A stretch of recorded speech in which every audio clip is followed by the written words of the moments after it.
There are those that just want to be left alone, and those that just won't leave them alone. Which one are you? The Ernest Hancock Show. Turn on the tube, what do I see? A whole lot of people crying, don't blame me. They point the crooked little fingers, everybody else. Spend all the time feeling sorry for themselves. Victim of this, victim of that. Your mama's too thin and your daddy's too fat. Get over it. Yeah, get over it here on Declare Your Independence with me, Ernest Hancock, here in Phoenix, Arizona, from the studios of Freedoms with an S, freedomsphoenix.com. I tell you what's going on. After the show, about an hour after the show, we're getting ready. We're leaving, going to Los Angeles. We're going to be interviewing Butler Schaefer live tomorrow, and we're going to be videotaping it, and we're going to do some extra. Now, that's 4 hours worth of stuff, 3 hours and something after all the commercial breaks and so on, but it's probably going to be at like double that. I want to get the entire story. We had him in studio, a few months ago. He came by for a visit, he and his wife Jane, and they're going to be writing for the next month's magazine, September issue of the digital device e-zine of Freedom's Phoenix, which is very, very cool, by the way. It's you just go to the site, go to freedomsphoenix.com, subscribe, because you get a lot of goodies.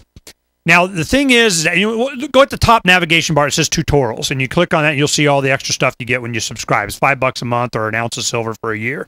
So give me silver. Silver, silver, silver. I keep getting a little silver every now and then here. You give me 2 silver, I'll send you back another ounce of silver, Freedom's Phoenix, a silver medallion.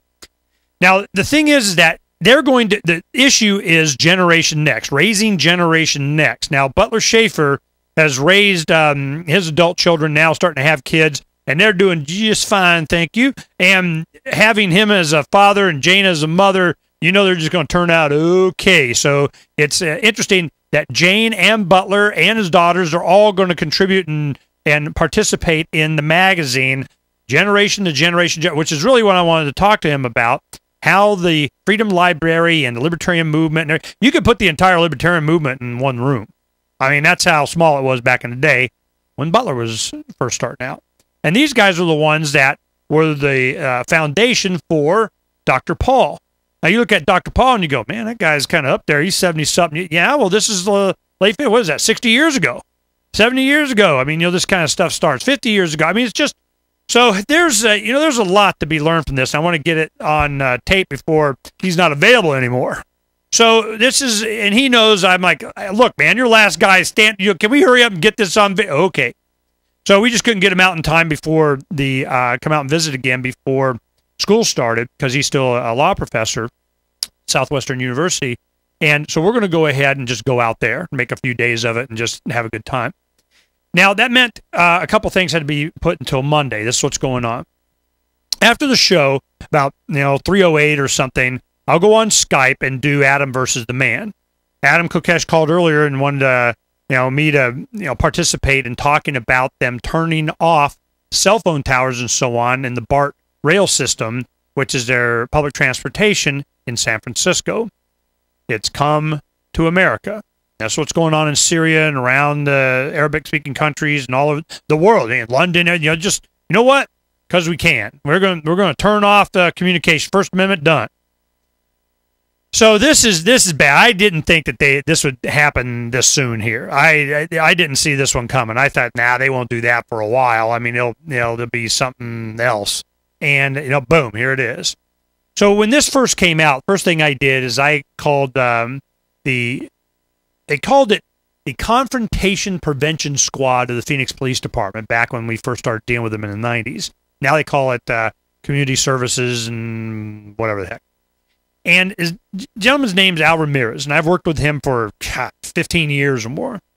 And he knows years may go by before I talk. I've been talking to him on a regular basis here of late.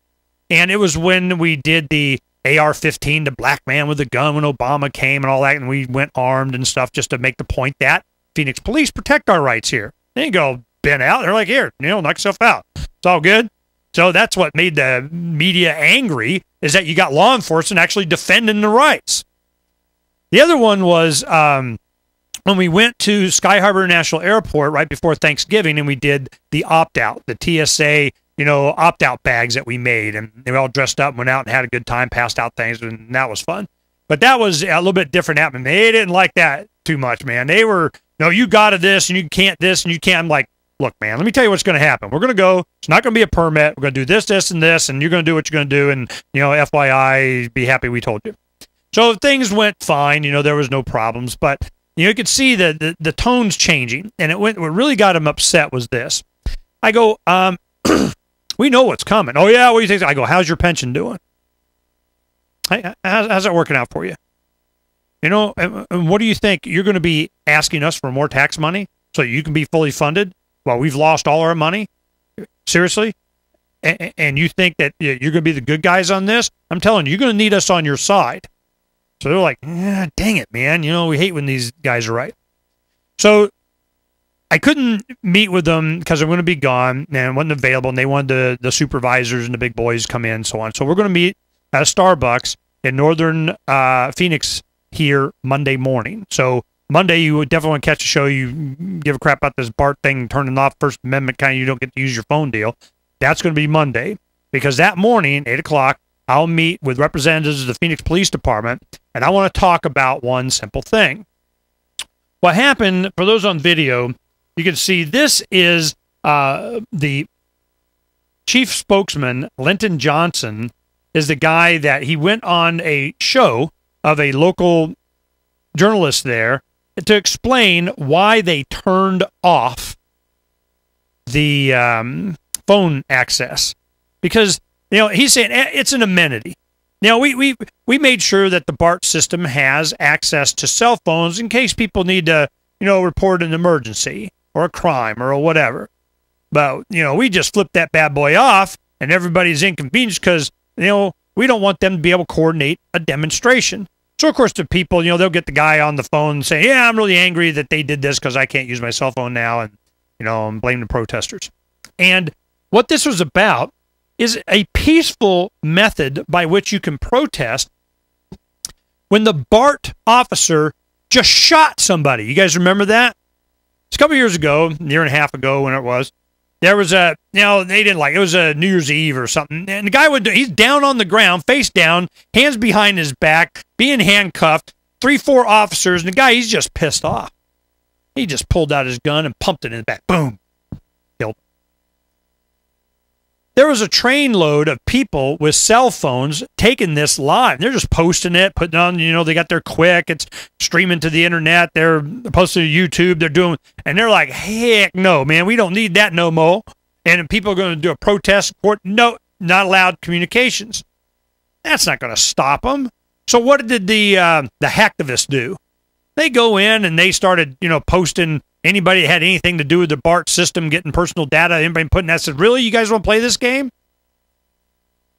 So I need to know what Phoenix is going to do. Arizona is going to do. Because think about it.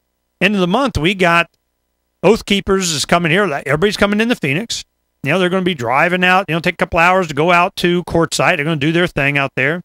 Some may be going to Yuma or some even L.A., coming from California. But primarily, people that are coming from out of state are going to be coming in to Sky Harbor. And there's quite a few. It'll be hundreds. They keep going, thousands of, yeah, well, I'd be surprised, 115-degree weather, thousands, but it wouldn't surprise me it'd be hundreds. So I'm going, this is going down the dark side. This is not going to, you're not going to come out ahead on this one. You may be able to stop some little demonstration convenience of people doing whatever the heck they're going to do anyway. But wow.